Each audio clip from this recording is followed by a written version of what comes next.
હવારમાં જો આજ તો આપણે હાવણીને પકડી લીધી છે હાથમાં, આપણે સાફ સફાઈ કરવાની છે.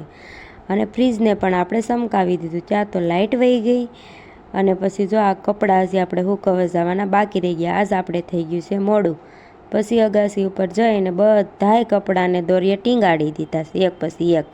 અમારી અગાસી છે નાની પણ આવે બહુ મજા. 5 વાગે એટલે નાના છોકરા અહીંયા રમવા આવી જાય. તમારી અગાસી આવે કે નહીં? અને પછી જો અમારે અગાસી ઉપર નાના છોડ બહુ વાવેલા છે, તો બધાને પાણી પાઈ દીધું. અને આ કુંવાર પાઠું એને પણ નવરાવી ધોરાવીને લીલું કરી દીધું. અને પછી આ ભાઈને અમારે જવાનું હતું વિશ્વંભરી, તો અમે જો તેણી તૈયાર થઈને વિશ્વંભરી પહોંચી ગયા. ત્યાં ગયા ત્યાં તો કાનુડાનું બાળ પણ જાણે આપણને એમ થાય સાચું છે. અને આ જો નંદ બાપા ને યશોદામાં ને બધાય કાનુડોન એવું સરસ બધું ડેકોરેશન કરેલું છે. ત્યાં જઈને અમે ફોટોશૂટ કર્યા, વિડીયો શૂટ કર્યા.